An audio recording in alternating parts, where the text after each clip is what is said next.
Hi, and welcome to my video on teaching yoga to young children. Today I'm going to be showing you a few techniques that engage young children and provide them with opportunities to work on their balance, strength, breathing, and behavior.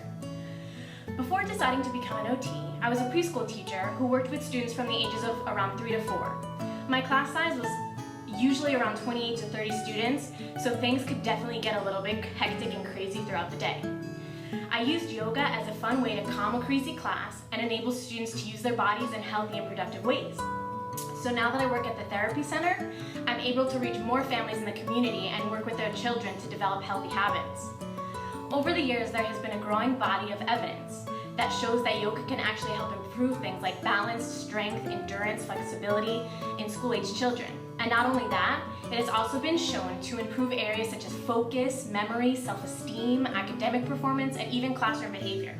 So if you don't want to take my word for it, then take a look at this video of an OT's perspective on yoga for young children. Yoga is extremely beneficial. It helps with trunk stability, flexibility, coordination, improving strength, balance, improving body awareness, motor planning, and it even helps with breathing and respiration. Yoga is something that actually means union. Union is, for me, super important because I like to work with the physical aspect of children as well as the spiritual aspect. So yoga helps to improve coping strategies, also helps them with relaxation. It also helps, it's very important, relaxation is extremely important for children with sensory processing disorders because they're extremely hyped up a lot of the time. So it helps them just to calm and organize their movement and their motor output. Another thing that I like is it's a great exercise for the physical body as well as the emotional body, and this is why I personally like to use it. I also like it because of reflex integration. There's certain poses that help us to integrate the ATNR, STNR, TLR, Moro, and the spinal galant. And when primitive reflexes actually aren't fully integrated in children, it causes children's higher motor skills to be impaired. So for this and for many other reasons is why I love yoga in my practice. So what exactly is yoga? Yoga is an ancient art that practices a holistic way of life. It unites the mind, body, and soul through things such as deep breathing techniques, meditation, and specific body poses. Yoga has something for everyone. It provides a wonderful way for individuals to explore their bodies and minds and improve their quality of life.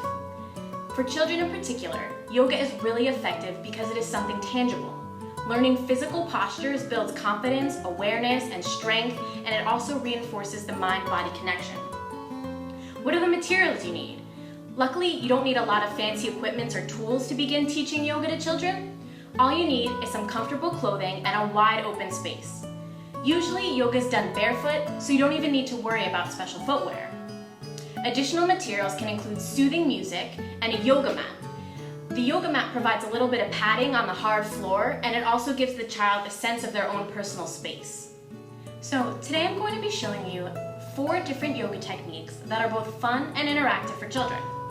We're going to cover a breathing technique, a balancing pose, a forward bend, and in addition, I'm going to be teaching you to modify yoga moves based on a specific child's needs. The first move is a breathing technique called snake breath. This move helps children to slow down, increase their awareness, and calm the body.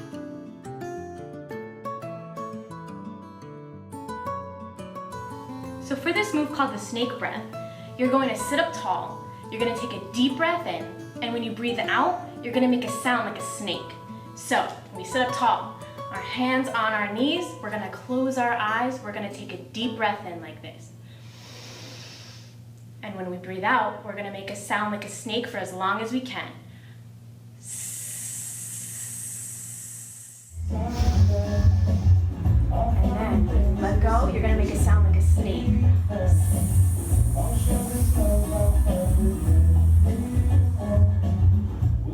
The second move we're going to do today works on balancing the body.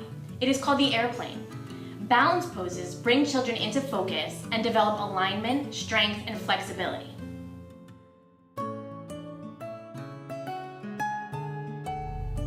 The first move in the airplane is to prepare to fly. To do this, you're going to stand with your feet flat on the ground, facing front and shoulder width apart. The next step is to lift off and balance. To do this, you're going to breathe in, you're going to focus, and you're going to stretch one leg back. The next step is to climb higher and higher into the sky. You're going to tip your body forward until it's almost parallel to the ground. You're going to lift your foot up, and then the last step is you're going to spread your arms out like wings and soar like an airplane. You can further engage the class by asking them questions related to the move. The question you can ask for the airplane is, if you can fly anywhere, where would you go?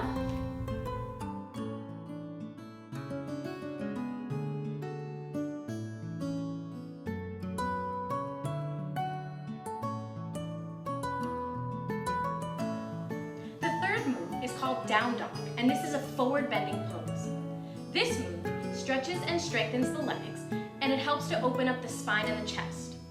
The inversion of the head helps children feel calm and peaceful, and it also supports concentration.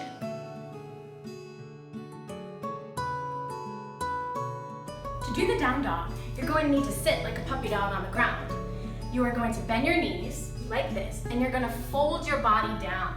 You're going to stretch your arms nice and long, and you're really going to feel it in your back. Now, we're ready to play. So you're going to pop up on your hands and knees just like this. So now, we're on all fours and we're ready to stretch. You're going to curl your toes under, you're going to push your hips up and back. And when you do this, you're going to make sure that your heels are flat on the floor, you're going to make sure your legs are straight, and you're going to make sure your arms are super strong. To further engage the students, you can ask them to wag their tails, which is good input on the hips, and you can also ask them what their bark would sound like if they were a puppy dog.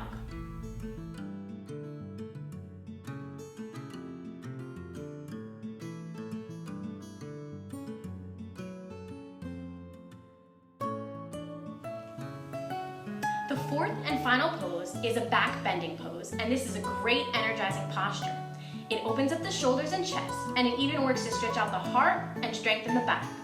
The cobra is an example of a back bending yoga pose that I'm going to be showing you today.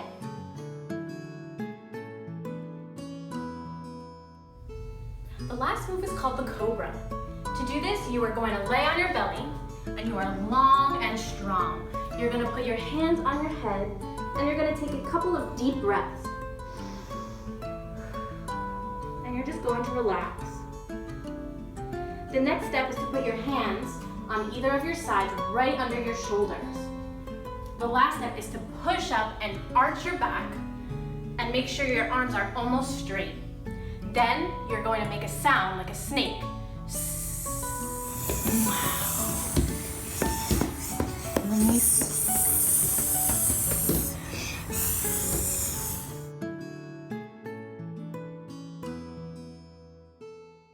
So now I bet you're wondering about how to adapt an activity for the child you work with. There are many ways to modify yoga poses to suit the needs of the children you work with. One client I have observed at the therapy center was a young girl with cerebral palsy. She presented with a lack of muscle coordination when performing voluntary movements, called ataxia, and she also had stiff, tight muscles, which made it pretty difficult for her to walk. I'm going to show you 2 ways that you could modify yoga poses to suit the needs of this young child. The pose I'm about to show you how to modify is a challenging balancing pose for children called the tree pose. To do the tree pose, you're going to send your roots down deep into the ground and stand in what is called mountain pose. You're going to keep focused and stable. Your palms are going to come close to your chest, and you're going to tuck one foot inside the opposite leg. You're going to reach high into the sky and stretch out your branches. You're going to bring your hands close together above your head, and you are a beautiful, tall tree. To modify this pose for the young girl with cerebral palsy, I'm going to show you how to use this foam block. So to start, she's going to stand next to the block, and she's going to begin the tree pose as normal. She's going to send her roots deep down into the ground, and she's going to stand in mountain pose. She's going to be focused and stable. She's going to keep her palms close to her chest, but instead of tucking one foot inside the opposite leg, she's going to place it on the foam block, making sure to keep her hips forward. This slight modification of the pose allows her to more easily keep her balance while still being able to participate in this challenging posture. This is an example of grading the activity up. If the young girl girl is feeling fatigued or if she wants an easier yoga routine, she can try chair yoga or seated yoga. These postures focus more on upper body strength and breathing techniques. Seated sun salutations are moves that she can try that would be an example of grading down the activity. To do seated sun salutations, you're going to start with your hands by your sides. On your inhale, you're going to raise your arms up as high as you can with your palms facing each other. You're going to look up at your palms, and when you exhale, you're going to bring your palms close to your chest. On your next inhale, you're going to open your arms wide in a T shape. And on your exhale, you're going to bring your arms down. Not only does yoga encompass important areas such as IADLs, rest, education, play, leisure, and social participation, it also involves a variety of client factors such as spirituality, body functions, sensory functions, and so much more. Please read the scrolling text to get a better idea of all the areas of occupation that yoga addresses.